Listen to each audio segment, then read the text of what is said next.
नमस्कार, मैं हूं तेजेंद्र सिंह। आप देख रहे हैं महाराष्ट्र तक टीवी न्यूज। चलिए चलते हैं टॉप 25 खबरों की ओर। देखते हैं पालघर, मुंबई और महाराष्ट्र की आज सुबह की कुछ खास खबरें।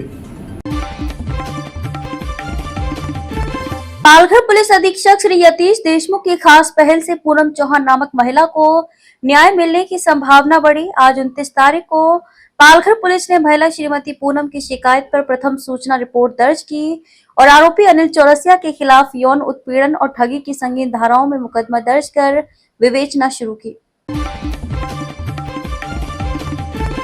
सरपंचों ने जन सुनवाई स्थगित करने की मांग की, जिलाधिकारी को ज्ञापन दिया। जिंदल उद्योग समूह के माध्यम से पालघर तालुका के मुरबे गांव में एक बंदरगाह प्रस्तावित है और इसकी जनसुनवाई 6 अक्टूबर को पालघर में होगी। दहानू तलासरी में बांध टूटा, बाढ़, लाखों का नुकसान।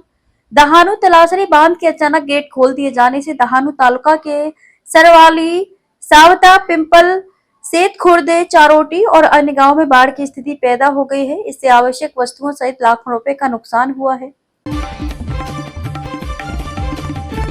मुख्यमंत्री सहायता निधि, धर्मार्थ अस्पताल सहायता कक्ष पालघर, टाटा स्टील कंपनी, बोईसर और ग्राम पंचायत नवापुर के संयुक्त प्रयास से नवापुर समुद्र तट पर स्वच्छता अभियान चलाया गया। इस दौरान प्लास्टिक व कचरा एकत्र कर वैज्ञानिक तरीके से निपटान किया गया।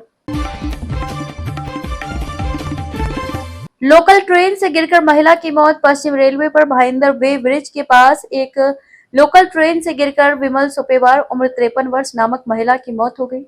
घटना सोमवार दोपहर करीब 2:30 बजे हुई। पश्चिम रेलवे के विरार से चर्च गेट रूट पर यात्रियों की भीड़ बढ़ गई। सर्वेक्षकों के खिलाफ मामला दर्ज करें। मछुआरा संगठनों ने जनसुनवाई रद्द करने की मांग की।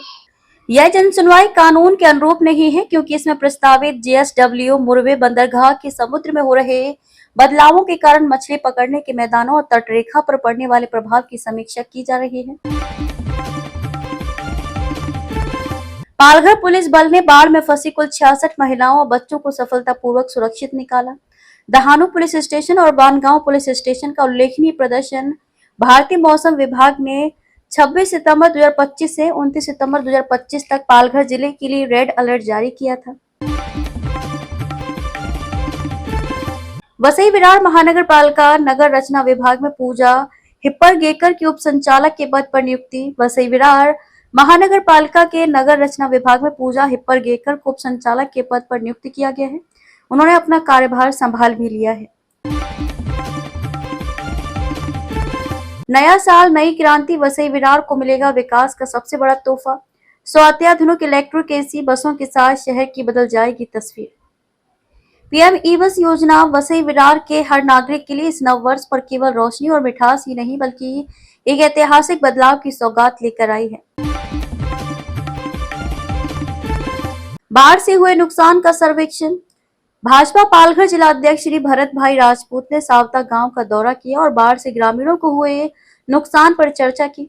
इस अवसर पर उन्होंने ग्रामीणों से बातचीत की और उनकी समस्याओं को जाना तथा हर संभव सहायता प्रदान करने का आश्वासन दिया। महाराष्ट्र के मराठवाड़ा क्षेत्र के 8 जिलों में 3050 गांव बाढ़ से प्रभावित हैं। 1 जून से 29 सितंबर तक बाढ़ के कारण 104 लोगों की मौत हो गई है। नांदेड़ में सबसे ज्यादा 28 लोगों की मौत हुई। इसके अलावा संभाजी नगर, बीड़, हिंगोली, जालना, धाराशिव, परभणी और लातूर में लोगों की जान गई। शिवसेना ने किया महिलाओं का सम्मान। अश्विनी चौहान के उपक्रम का 6वां वर्ष। नवरात्रि के पावन अवसर पर शिवसेना तालुका संगठक अश्विनी रोहन चौहान के नेतृत्व में वसई तालुका में विभिन्न क्षेत्रों में उत्कृष्ट योगदान देने वाली महिलाओं का सम्मान किया गया। आप देख रहे हैं महाराष्ट्र तक टीवी न्यूज। रोज इसी समय पालघर, मुंबई और महाराष्ट्र की ताजा खबरें देखने के लिए चैनल को लाइक करें, सब्सक्राइब करें। शिवसेना प्रवक्ता अरुण सावंत, क्या उमभाठा की दशहरा रैली महाराष्ट्र के लिए एक संकेत है? संजय राउत और उद्धव ठाकरे को दशहरा रैली जरूर करनी चाहिए, लेकिन यह महाराष्ट्र के लिए एक संकेत कैसी होगी?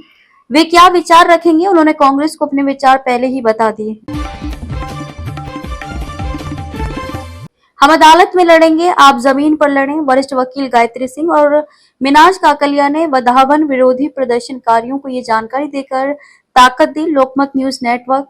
वधावन में प्रस्तावित बंदरगाह के खिलाफ याचिका में हम सुप्रीम कोर्ट में मजबूती से खड़े हैं। पालघर जिले में बारिश का कहर। बाढ़ में बहने से 1 की मौत, बिजली गिरने से 7 घायल, 11 घरों का नुकसान। पालघर जिले में इन दिनों भारी बारिश हो रही है। 27 और 28 सितंबर को हुई मूसलाधार बारिश ने 11 घरों को नष्ट कर दिया है।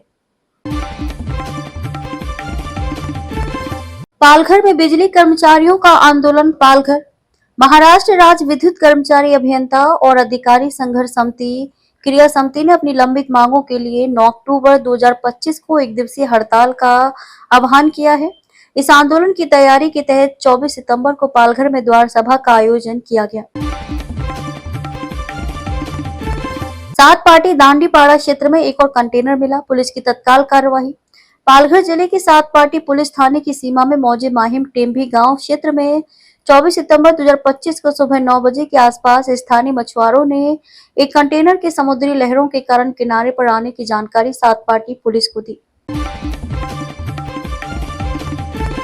दुर्घटना में 2 महिला श्रमिक घायल। शिरगांव चूना भट्टी मोड़ पर कार पलटी। शिरगांव औद्योगिक क्षेत्र स्थित एक कारखाने में काम करने वाले श्रमिकों को सोमवार सुबह सतपति से शिरगांव चूना भट्टी ले जा रही एक तेज रफ्तार इको कार की चपेट में आने से 2 महिला श्रमिक मामूली रूप से घायल हो गयी। जिला परिषद पालघर में साथी पोर्टल फेज 2 कृषि निविष्ठा विषय पर कार्यशाला आयोजित। जिला परिषद पालघर के जननायक बिरसा मुंडा सभागृह में कृषि विभाग की ओर से साथी पोर्टल फेज 2 कृषि निविष्ठा विषय पर मार्गदर्शन कार्यशाला आयोजित की गई। अष्टमी पर भवानी शंकर मंदिर में महालक्ष्मी जागर। पश्चिमी विरार के आगाशी गांव में स्थित पेशवाकालीन भवानी शंकर मंदिर में सोमवार को अष्टमी के अवसर पर उकड़ी से महालक्ष्मी का मुखौटा बनाया गया। इस दौरान देवी का जागर भी आयोजित किया गया। महालक्ष्मी देवी के दर्शन के लिए क्षेत्र भर से श्रद्धालुओं की भीड़ उमड़ी। दशहरा सभाओं पर राजनीतिक विवाद। किसानों के मुद्दों पर आरोप प्रत्यारोप। महाराष्ट्र में बाढ़ से किसानों को भारी नुकसान हुआ है, वहीं दशहरा सभाओं को लेकर राजनीति गर्मा गई है। राज्य में 4 बड़े आयोजन होंगे, जिनमें उद्धव ठाकरे और एकनाथ शिंदे के नेतृत्व में शिवसेना की 2 अलग-अलग सभाएं शामिल हैं।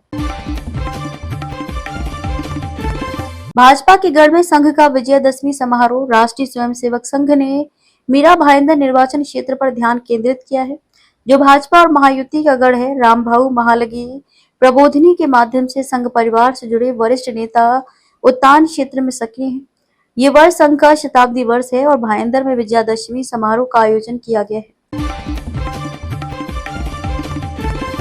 बारिश से धान की खेती बाधित। वसई विरार इलाके में तेज हवाओं के साथ भारी बारिश हो रही है। इससे कटाई के लिए तैयार धान की बालियां गिर गई हैं और किसानों ने धान की फसलों को भारी नुकसान की आशंका जताई है।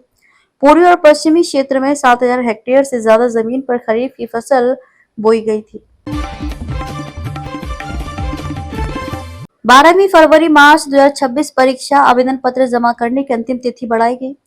महाराष्ट्र राज्य माध्यमिक एवं उच्चतर माध्यमिक शिक्षा बोर्ड ने 12वीं फरवरी मार्च 2026 परीक्षा के लिए आवेदन पत्र जमा करने की अंतिम तिथि बढ़ा दी है। नियमित छात्रों, पुनर्परीक्षार्थियों, निजी परीक्षार्थियों, अपग्रेडेशन और ITI क्रेडिट ट्रांसफर लेने वाले छात्रों के आवेदन जूनियर कॉलेजों के माध्यम से ऑनलाइन जमा किए जाने हैं। नाले में गिरने से बच्चे की मौत, 25 लाख रुपए की सहायता की मांग। डोंबिवली के पश्चिम सरोवर नगर में देवी के भंडारे में गए आयुष कदम उम्र 13 वर्ष की खुले नाले के चैम्बर में गिरने से मौत हो गई। पता चला है कि MMRDA के रिंग रूट रोड के काम के दौरान नाले का ढक्कन टूट गया था। हमारे चैनल को अभी सब्सक्राइब करें और बेल आइकन दबाना न भूलें। धन्यवाद।